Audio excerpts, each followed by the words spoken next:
Greetings from the Arab Center for Research and Policy Studies. My name is Mehran Kamrava, and I am a professor of government at Georgetown University in Qatar, and also with the Iranian Studies Unit here at the Arab Center for Research and Policy Studies.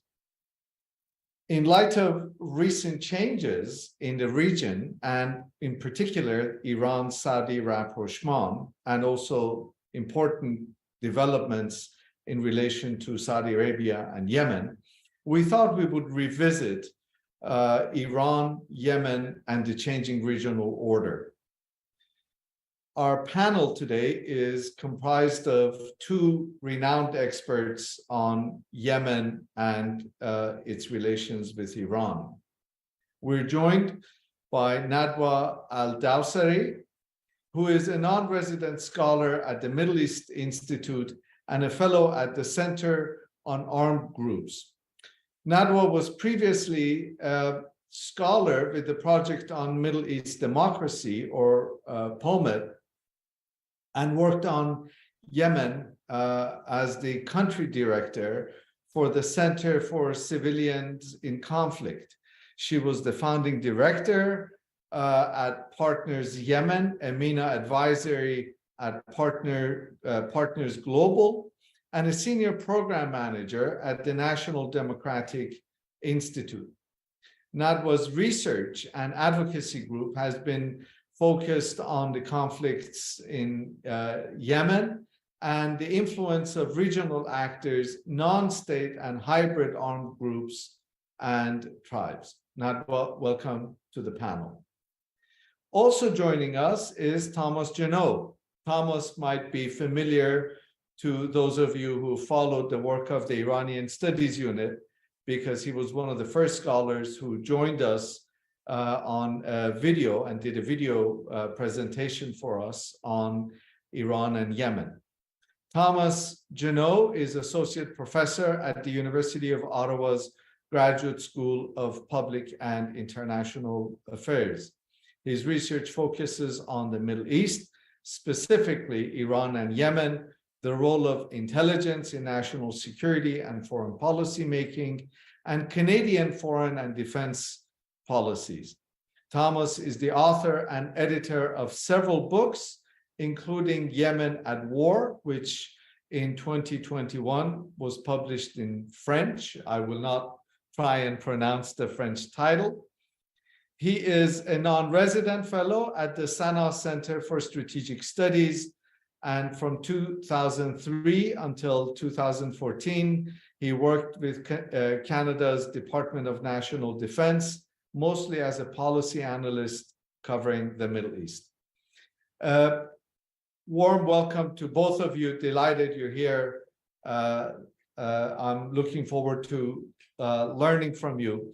Nadwa, if we could start with you, and if you can just give us a broad layout of the situation on the ground and where things stand in Yemen today.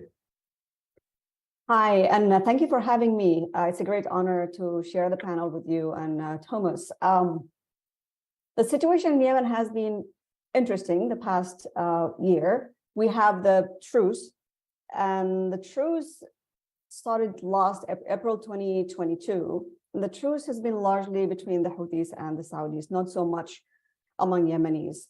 The truce was a result of Saudi-Houthi talks, which we've learned about early this year.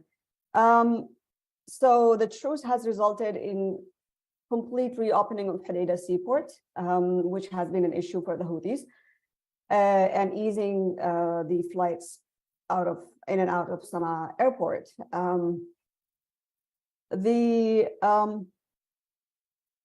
But since the beginning of the truce, and the Saudi and the Houthi talks, which have excluded the Presidential Council, the Houthis have stepped up their weapon manufacturing, recruitment of fighters. They have attempted to push into Marib and Shabwa, and they have attacked Yemeni forces with drones, which resulted in the assassination of senior military commanders. On the other side, in the south, we've seen an increased tension between the Saudis and the Emiratis. with the Saudis trying to reassert themselves politically, with political engagement and military engagement, and establishing their own proxies. The Emiratis support the Southern Transitional Council, which has completed a South-Southern dialogue and a reshuffle of the Southern Transitional Council that included other Southern factions and groups, which is a major event in the South. And it's basically triggered by the Saudi Houthi talks, which excluded all other factions, as I said. And so the Southern Transitional Council is seeking to reassert itself in the South, or assert itself, its influence politically and militarily in the South, to have a strong place in the negotiation table and to avoid being part of a political settlement that will give the Houthis the upper hand.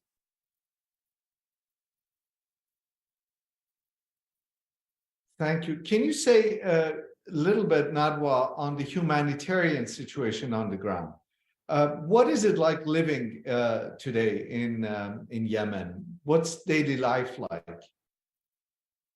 I mean, the humanitarian situation has been bad, and it's dire. The main problem in Yemen is not only the increase in salaries and an increase in prices, but also the fact that most employees, particularly in the north, have been without salaries since 2016. And so without salaries and with the prices of food increasing rapidly since 2015 and constantly, the humanitarian situation is pretty dire. Most Yemenis cannot afford decent living. 70% of the population are in need of humanitarian assistance. We have 4 million of the population displaced all over the country, also living under dire conditions in displacement with little support from the international community. The economic conditions, we have a divide within the central bank of Yemen, which has impacted every aspect of the economy and the humanitarian situation as well. Thank you. Thank you. Thomas, I mentioned earlier the rapprochement between Iran and Saudi Arabia. Is that likely to change anything? That's a good question. And in the case of Yemen, I think the broad answer is not really.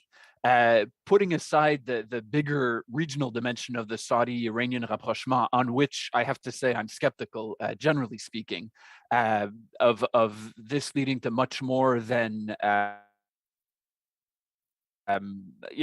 slightly better management of tensions between the two countries. But let's put the rest of the region aside for the sake of the discussion today. In the case of Yemen, I think what the rapprochement does, at least for now, is to create a bit more breathing space for Saudi Houthi talks.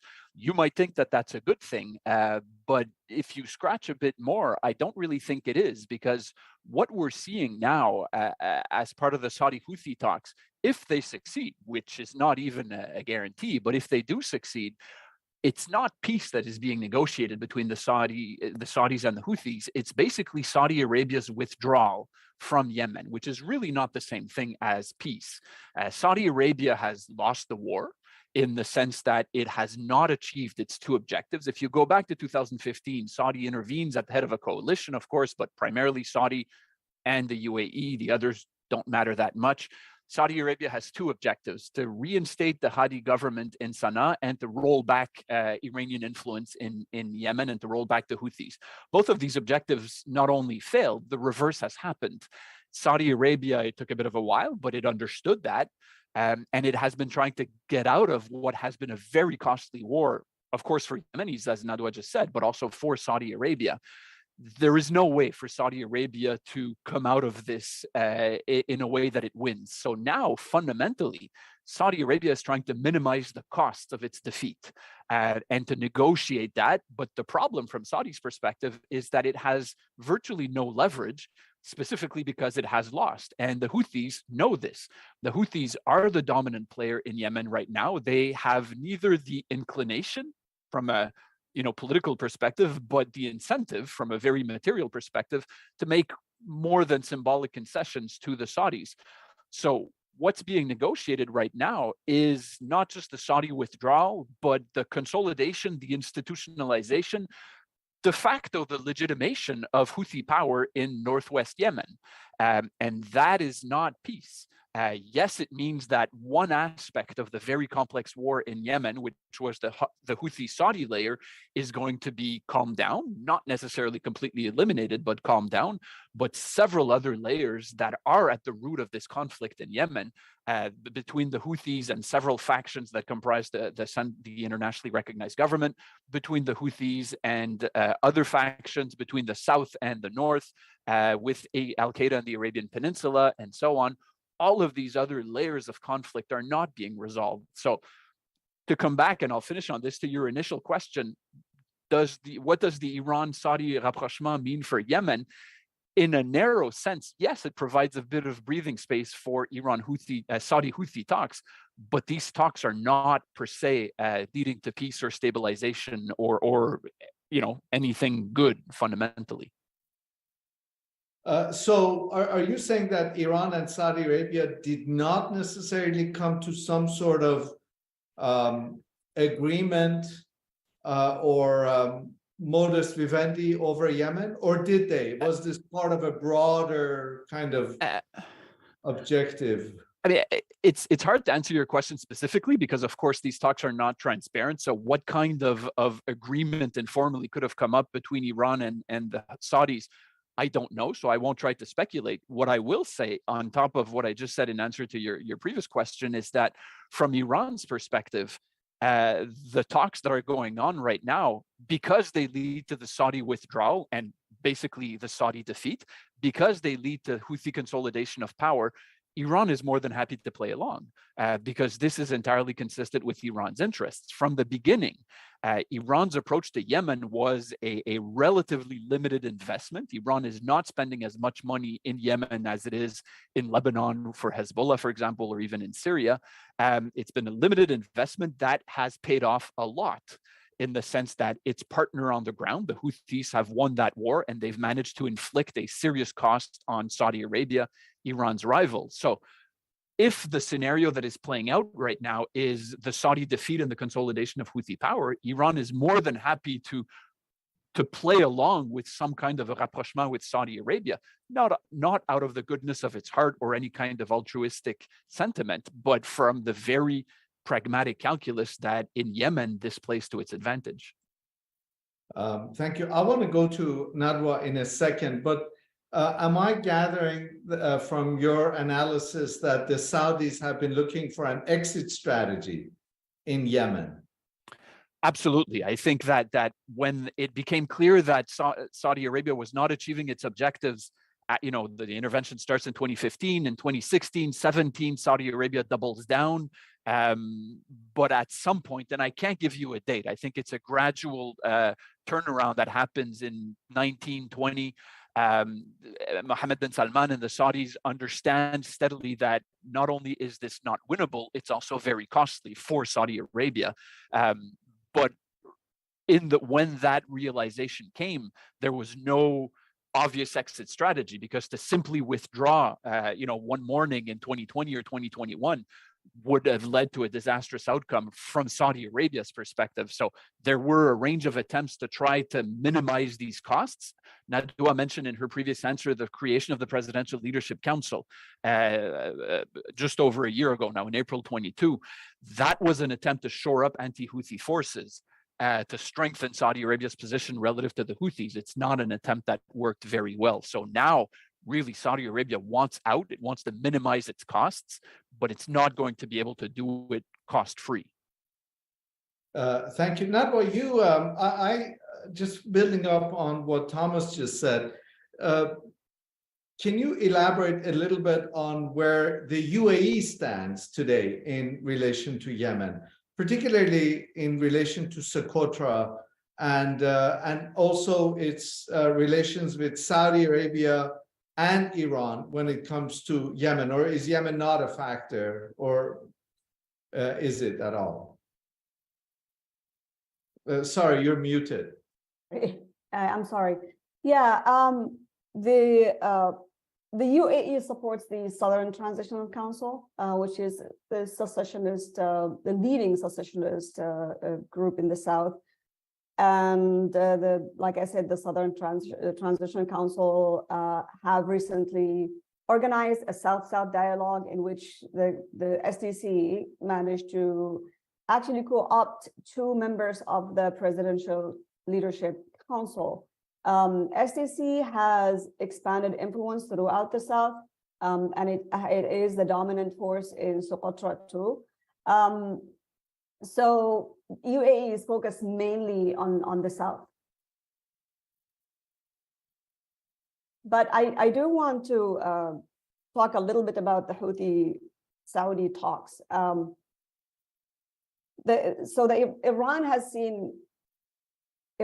seen decades of investment in the Houthis materialize recently, as the Saudis, like I agree with Thomas that the Saudis have actually lost the war and the Houthis won. The Houthis won the war against the Saudis, not the war with Yemenis. They still have to fight the rest of Yemen to consolidate their power. And the Houthis are planning to take all over Yemen. This is something that they have articulated over and over and over through their formal and informal channels, through their media. So even if the Saudi Houthi talks succeed to, minimize Saudi damage or give the Saudis a way out with minimal loss, the Houthis are still going to escalate inside Yemen. And this means that we will see an increase in fighting within Yemen as the Houthis plan to push into other areas in the country. Like I said, they have expedited, they have stepped up their weapon manufacturing inside Yemen. They have stepped up their recruitment campaigns. They have deemed the recent Southern Transitional Council led dialogue in the South as a coup against Yemen. And so make no mistake, I agree completely with Thomas, this is not going to bring peace to Yemen. This is just going to contain Yemen as a civil war. And Iran and the Houthis have played this very, very intelligently. I believe that this is a political maneuver by Iran and the Houthis. And the Saudis being so desperate, they're doing everything they can do, hoping that something will work for them. And I think they're just walking into a trap, because the Houthis are not just planning to take Yemen. Their eye is on Mecca and their eyes are on Jerusalem. And that's something that Iran shares with its axis of resistance. So what this means, not only that it's not going to bring peace to Yemen, it means that it will have manifestations on the whole region too, as the Houthis continue to expand. Thank you. Can you elaborate a little bit on the precise nature of Houthi-Iran relations? Yeah, so Iran has been, I agree with Thomas that Iran has not invested much money into the Houthis, but unlike the Saudis, Iran's investment in the Houthis has been steady, consistent, strategic, and long-term. We're talking about Iran's investment in Yemen since the 80s. That's how long this has been for Iran to build their influence south of Saudi Arabia. Iran has empowered the Houthis, unlike the Saudi-led coalition.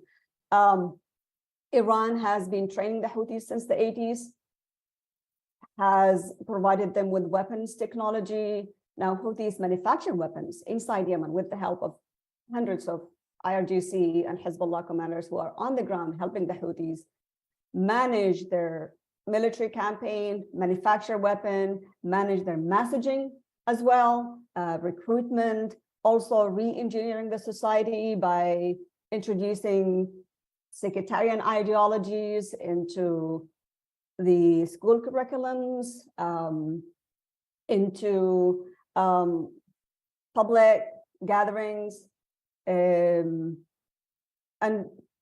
undermining Yemeni tribes, dismantling the Yemeni tribal structure, which has been one of the resistance, one of the resistance capacities against the Houthis. And again, Iran empowered the Houthis. The Houthis are in charge, and Iran is behind them. In the South, none of the parties, the PLC, the Presidential Leadership Council, is not in charge. It's deeply divided because the Saudis and the Emiratis have not put all their weight behind the Presidential Council. The Saudis still have not delivered the $3 billion promise to the Presidential Council. And now we see also divisions, deep divisions within the Presidential Council, and it manifests in the Southern Transitional Council dialogue and consolidation of Southern groups. So Iran has achieved its objectives in Yemen with minimal investment, but effective, very effective investment. Thomas, do you agree with the assessment, unfortunately a bit bleak, if I understand Nadwa correctly, that the Yemen civil war is yet to come? And this is a civil war that is going to see a Houthi push to take over the country and then over centrifugal forces that exist within it. Yes, I agree with that. And I think that the distinction that Nadwa mentioned at the beginning of her answer, not to correct, but to add to what I had said in the previous one, the Houthis won not the war as a whole. The Houthis won the layer of the war against Saudi Arabia. The civil war in Yemen started before 2015. It became regionalized and internationalized when Saudi Arabia intervened at the head of the coalition. As Nadwa said, Iran had already been involved, but Iran did significantly ramp up its involvement from a pretty low level before 2015. Seeing the opportunity of Saudi Arabia being bogged down, Iran ramped up even more. As that regional dimension of Saudi Arabia basically negotiating its withdrawal, as that lowers, the other domestic dimension of the civil war will absolutely continue. So what we're seeing now, in addition to negotiation of the Saudi withdrawal, consolidation of Houthi power, is the institutionalization even more of Yemen as a fragmented state, which was already there, but that will continue. The Houthis are in the northwest. As Nadwa said, they do not have, I think, and I agree, any intention of stopping at the borders where they are now. Any truce, whether a formal truce or a de facto truce, as we are under now, sort of, is an opportunity for them to regroup, to rest. They've been obviously fighting a lot. They need to recruit, they need to train, they need to procure more weapons, a lot of them domestically, and so on. I have no doubt that in the next months, next year, they will try to seize territory in the center around Marib, which is, at the crossroads of important routes, north, south, and east, west, and where there's a bit of hydrocarbons. I have no doubt that they'll try pushing south around Taiz, which is, on the road between Sana'a and Aden, and is a key city. On the west coast, I have no doubt that they will continue. The problem is that there will be resistance. Some of the factions that comprise the Presidential Leadership Council, which is a fiction more than a reality, and it will be even more of a fiction than a reality as Saudi continues to withdraw. These factions, some of them well-armed, will not agree to growing Houthi domination. The Southern Transitional Council in the south clearly has its eyes on growing autonomy and eventually separation. I do not see any viable path. Whatever happens with the Houthis, whatever happens with Saudi Arabia, I do not see any viable path where the Southerners agree to simply reintegrate national politics of Yemen as we used to know it until a few years ago. That is not going to happen, and that will not happen peacefully. If you dig just a bit deeper in the south, yes, the Southern Transitional Council is strong, in part thanks to Emirati support in Aden, in the western side of the south, if you will.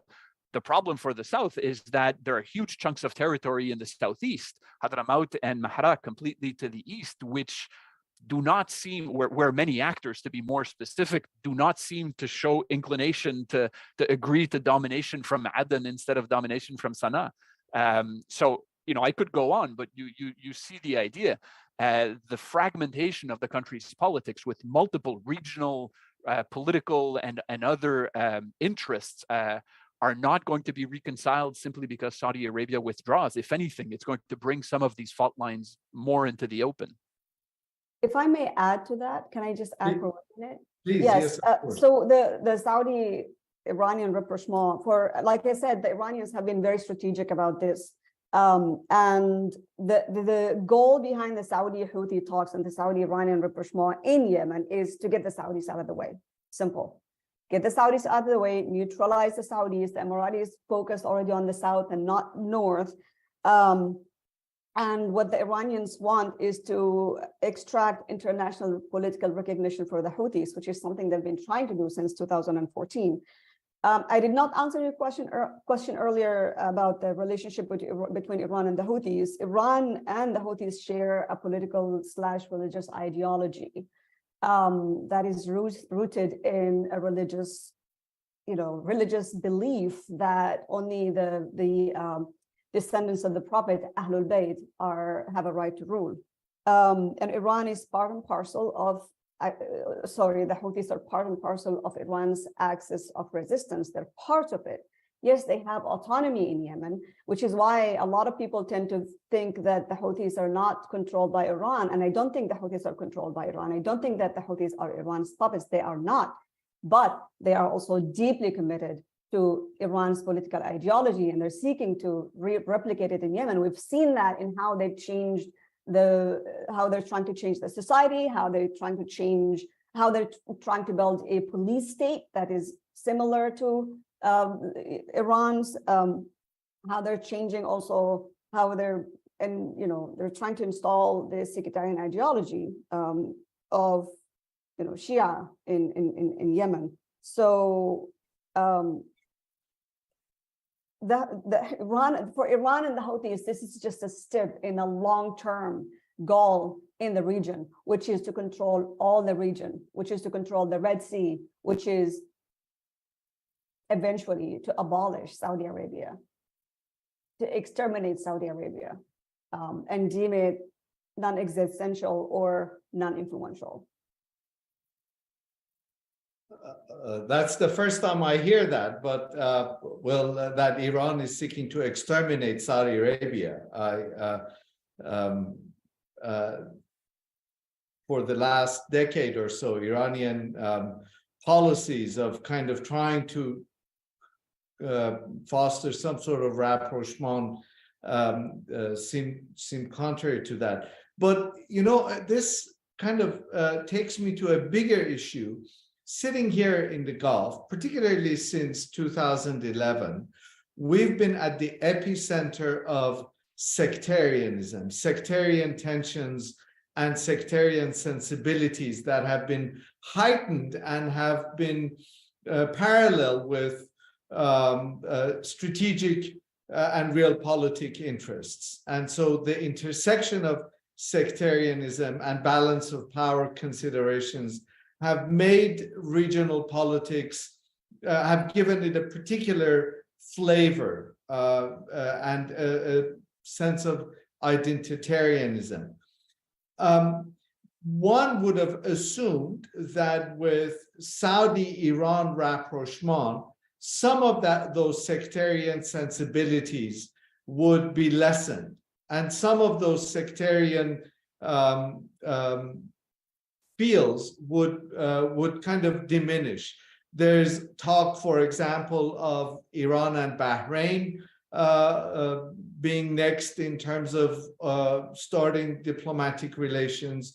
Apparently, there's now reports of Iran and Egypt talking with one another in Baghdad, and trying to reestablish relations. Am I to gather that sectarianism will continue to dominate the rhythm of the region, the political sensibilities of the region? Or is sectarianism saw its highlight and is it kind of on the decline? Let's begin with Nadwa and then we'll go to Thomas with that question. I'll talk about in Yemen. The sectarianism in Yemen is on the rise. Like I said, in the north, the Houthis are trying to indoctrinate the population with Shia 12ers. They have made almost 500 changes to the school curriculum, where students go to school, to reflect their sectarian ideology. And that sectarian ideology says, one, only the descendants of the prophet have a right to rule. And two, we are in a holy war against America and Israel in the region. The Houthis' slogan is "Death to America, death to Israel, curse the Jews, glory to Islam." And the Houthis have also expedited their not expedited, but stepped up their summer camps. This year, the Houthis announced that they are aiming for 1.5 million Yemeni children and young adults to join their summer camps. And the slogan for this summer camp this year is learning and jihad. So the Houthis are raising a jihadist generation whose goal is to fight America, Israel, and the Jews in the region, and to be part of a holy war that brings the descendants of the prophet back to power. In the south, we've also seen the Saudis and the Emiratis militarizing the Salafis. And so you have that element as well. And so Yemen has always been a country with minimal sectarian differences. We've had Zaydis and Shafi'i Sunnis. We've always prayed in each other's mosques. We've always, there have always been intermarriages, no issues. I only knew there are Zaydis and Shafi'is in Yemen when I was in my 20s, but that's changing now. We see very slow change in the society, as I said, as the Houthis indoctrinating the entire society. Their government employees in Houthi-controlled areas have to join these summer camps, which preach this ideology. And so my concern in Yemen is, one, that this war will lead to the collapse of the society, which is a very tolerant society in its nature, despite religious differences, but also the rise of sectarian ideologies in a country that has become a battleground for different countries with competing sectarian ideologies. Thank you. Thomas? I would, on the issue of sectarianism, I tend to make a difference between the regional and international level and the domestic dimension. And on the regional international level, I have a very cynical and pragmatic take on sectarianism as a tool that powers mobilize when it suits their interest, and that they very conveniently sweep under the carpet when it also suits their interests. In the case of Saudi Arabia, we've seen it. In the case of Iran, to focus on that one a bit more here, Iran is more than happy to be pragmatic when it makes sense. On the issue of the choice of its partners on a sectarian or not basis, Iran is more than happy, as we've seen in the last few days, to work with Palestinian Islamic Jihad, which is a Sunni, more or less extremist group. Iran was very happy to work on a smaller scale, but with the Taliban in Afghanistan, obviously also a Sunni nationalist extremist group. Syria, Assad, in Yemen, and we can agree to disagree here, but I've always been of the view that what primarily attracted Iran to identifying the Houthis as a prospective partner going back on a very small scale in the 80s and 90s. And then we saw that steadily grow up, especially in the late 2000s, and then especially after 2014, was not so much the religious dimension, but the shared ideological affinity of an anti-status quo, anti-Saudi Arabia in the case of the Houthis, anti-Israel in the case of Islamic Jihad, anti-American in the case of the Taliban, and so on. So in my view, it's not the sectarianism that really brought them together. It helped, of course, it was there, but it was much more of a pragmatic calculus on the part of Iran and on the part of the Houthis, for that matter, who realized the need for an external patron in the same way that the Iranians saw the need for a local partner. That being said, on the domestic level, I do agree with a lot of what Nadwa said in terms of how the Houthis are really building an obscurantist, very repressive de facto state. It is a de facto state now in northwestern Yemen, which is brutally repressive in many ways. Efforts to change the school curriculum and so on. I fully agree with that, and that on its own is not good news. And looping back to the very first question you asked us, Mehran, on the prospects for peace, the society and the state that the Houthis are looking to build inside Yemen is not one that seeks reconciliation, is not one that is open to power sharing at all. And we're seeing that in the way that it is trying to build a new state apparatus.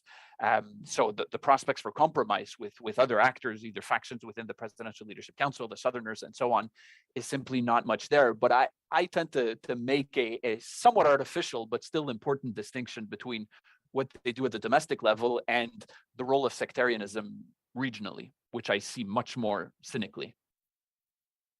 Thank you. Is the next conflict we're going to see in Yemen between the Houthis and the Emiratis? I think the next conflict that we're going to see in Yemen is between the Houthis and the Yemenis and the rest of Yemen. I think we'll see the Houthis trying to push into Marib, and there they will fight with government forces in Marib. They've already tried to push into Marib. They've tried to push into Shabwa. They'll try to push south, and that will put them, and then they will clash with the SCC allied forces, which have been key to keeping the Houthis in the north. So, like I said before, I think what we're going to see next after the Saudis leaving Yemen, which is not necessarily a bad news, is the increase in is a civil war, a more intense civil war in Yemen, where the Houthis try to push in, and then other forces, mainly the forces affiliated with the Southern Transitional Council, but also government forces in Taiz and Marib, try to push the Houthis back.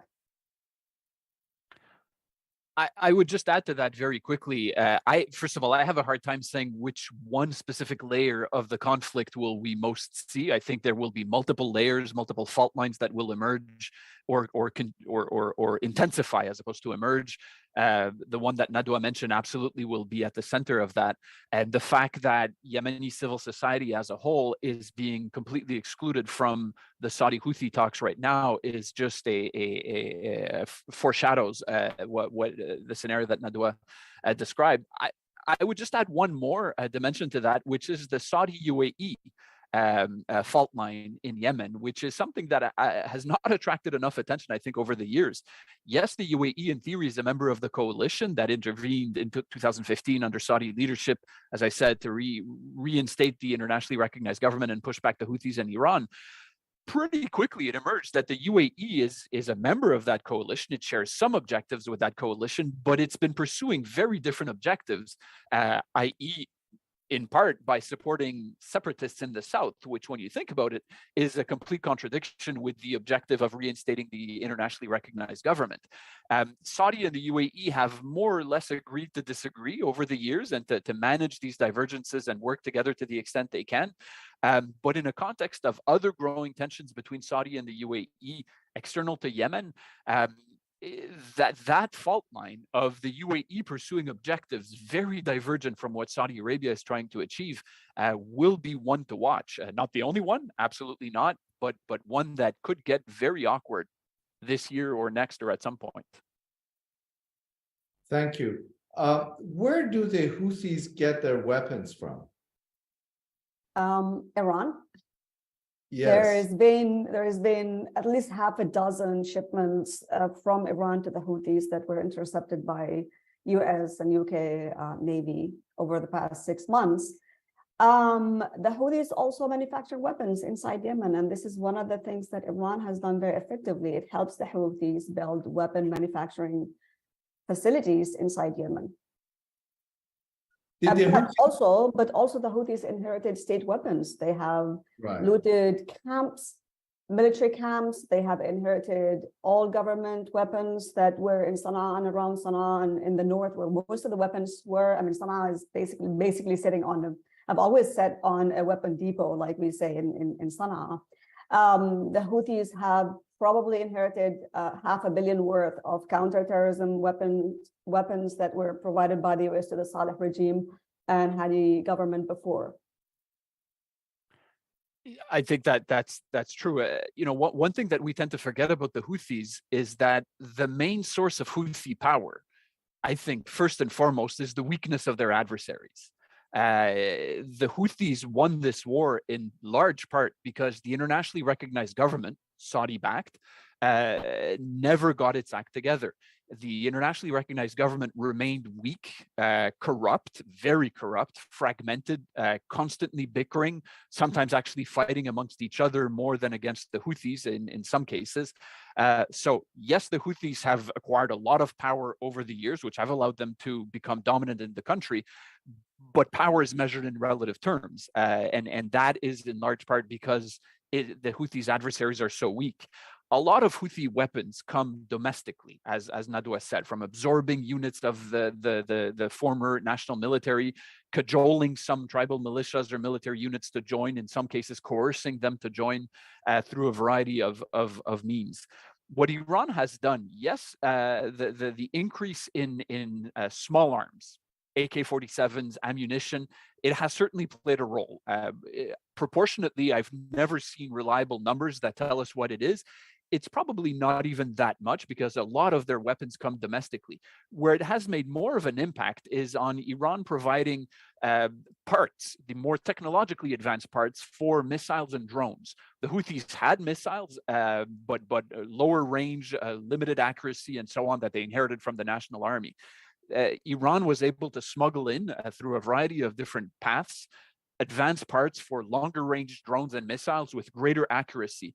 And the efficacy of Iran's modus operandi in doing this was to send advisors to the Houthis to say, we're going to smuggle in the more advanced parts, the less advanced parts in missiles and drones, you're going to acquire them locally, and we're going to show you how you can assemble that together.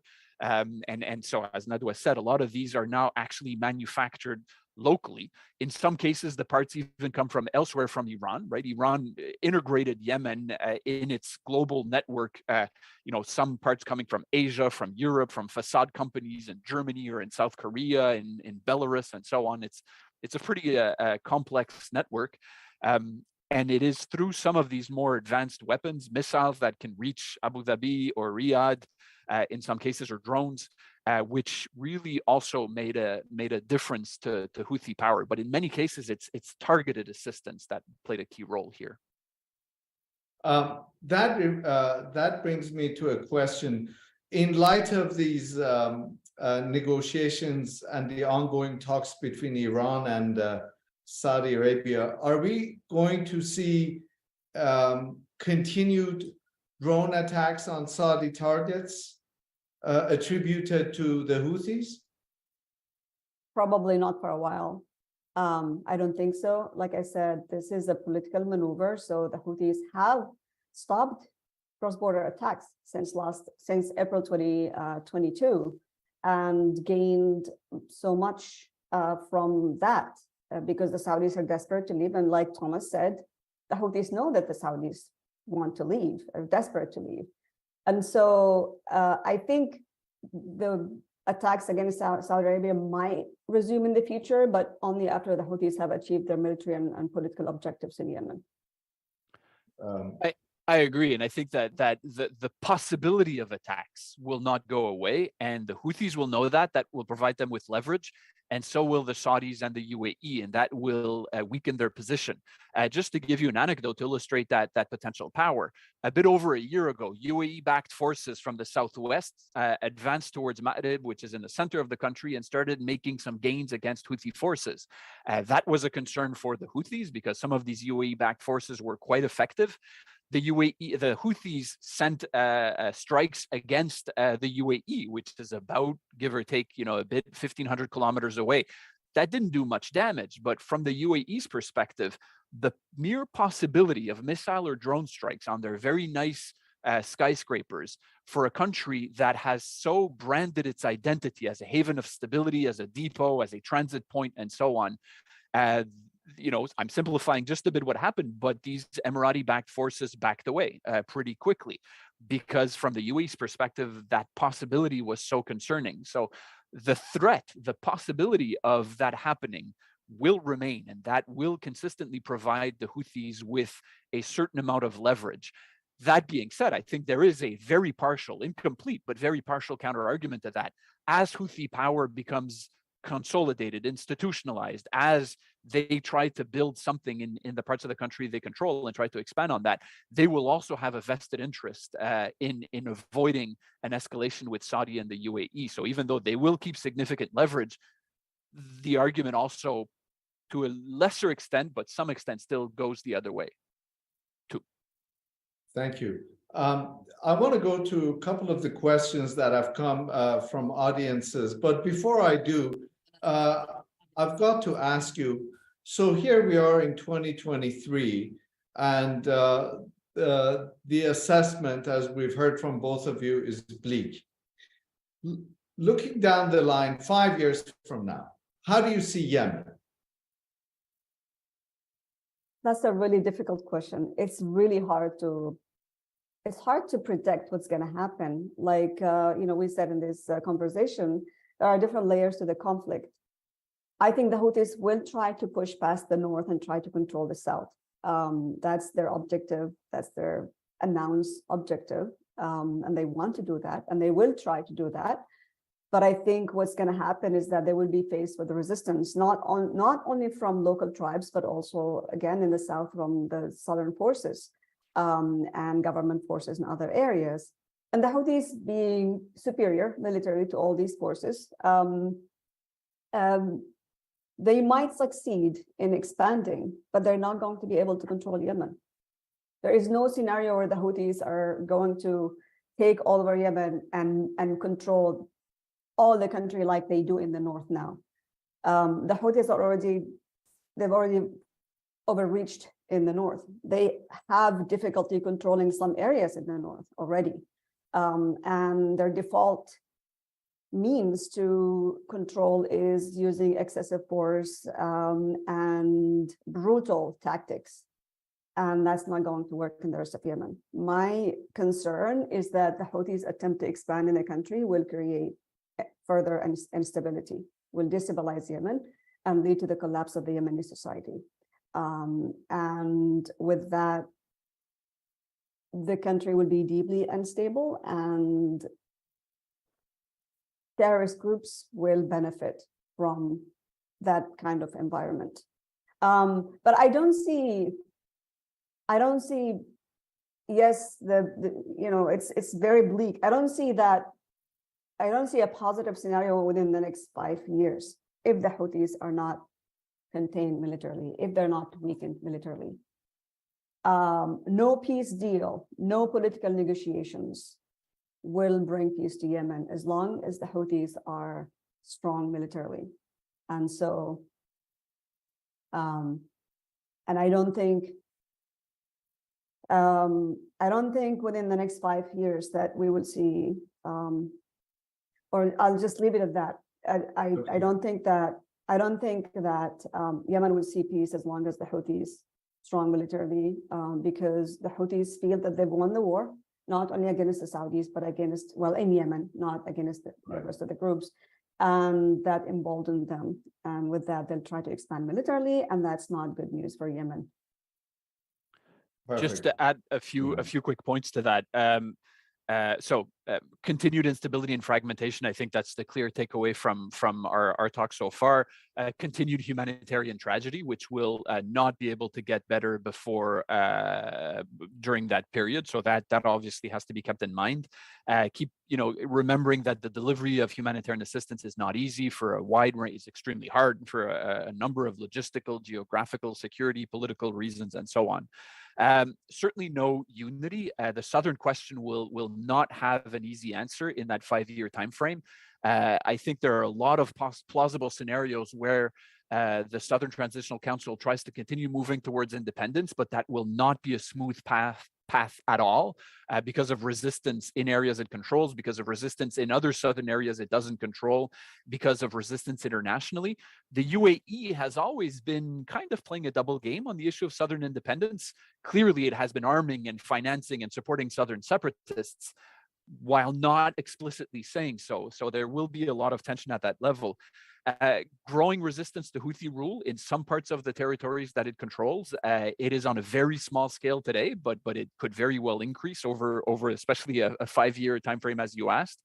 And another thing, and I'm not going to make any predictions here because that would be way too difficult, but unity within the Houthi movement will be something to watch over the next 5 years. As I mentioned 5 minutes ago, the greatest source of Houthi strength is not Iranian weapons. It is the weakness of their adversaries. Not to dismiss Iranian weapons, but of course they matter, but it is the weakness of their adversaries that has helped them the most. The Houthis have been very united. They've absorbed a lot of elements politically and militarily in the last 10-ish years, and have managed to maintain a strong level of unity, which is impressive in many ways. As the war evolves, I'm not going to say stops, because as we clearly said, it's not going to stop, but as it evolves, some of the glue that kept the Houthis together as a broad movement, as a really heterogeneous coalition of business, tribal, regional, military, security interests, it will not be easy to keep that together. I'm not going to try to make any predictions, but it's certainly something to watch when thinking about future scenarios. Perfect. Thank you. Let me just quickly, I'm mindful of our time. So if I could just quickly go to a couple of the questions that have come. One is from our colleague here at the Arab Center for Research and Policy Studies, Dr. Aisha Al-Basri. We already talked about the likelihood of fewer Houthi attacks on Saudi installations. Do the Iranians actually have leverage over the Houthis to ensure that that happens? The way that I've looked at the issue of Iranian influence over the Houthis, and Nadwa briefly touched on that a few minutes ago, I've put aside a bit the proxy debate because it's become so politicized that people just talk about different things when they argue about whether the Houthis are a proxy or not. I do not think that the Iranians have any kind of command and control over the Houthis. They have some leverage because they provide them with important support. But the way that I find is more useful and more productive to think about the relationship is in terms of alignment of interests. Instead of trying to think about who controls who, because for that matter, influence goes the other way around. I mean, the Houthis can have some measure of influence on Iranian actions in Yemen too. As we said, in the talks right now, Iranian and Houthi interests are aligned in working patiently to further institutionalize the withdrawal of Saudi Arabia and Houthi power. So if or when the issue of additional Houthi pressure, for example, missile or drone strikes on Saudi Arabia or the UAE in the future comes, I don't think the way it works will be one side asking the other to do it, or it comes up organically as a measure of discussion. If their interests align, they will act together. But we've seen multiple times the Houthis doing things that the Iranians did not want or did not support or did not ask for, and that's just not how it directly works. I don't think so. I agree, and I think the Iranian and Houthi agreement and alliance will continue so long as the Saudis are strong in the region. If the Saudis are weakened to the point of no return, where the Saudis are no longer a power in the region, then we might see some serious disagreements between the Houthis and the Iranians over influence in Yemen and in the Red Sea. But I don't see that happening within the next 5 years. Thank you. I'm mindful of our time, so I'll ask quick questions if you can come up with a couple of quick answers. Status of the peace talks. Where are we right now between the Saudis and the Houthis? Nadwa? Did you mean the Saudis or the Houthis or the UN? Yeah, the Saudis and Houthis. I think there's been there was some progress, but there are serious disagreements. The Saudis want to be seen as mediators among Yemenis, and the Houthis insist that the Saudis are a party to the conflict. The Houthis are asking for the Saudis to agree to massive reconstruction package and to pay the salaries for employees, including their own armed forces. And the Saudis are still resistant to that. The Saudis want the Yemeni government and the PLC to be part of negotiations, and they want the agreement to be packaged as agreement between the Houthis and the Presidential Council, and the Houthis disagree. So we haven't seen agreement, and I don't know if we will see agreement anytime soon. And prisoners exchange?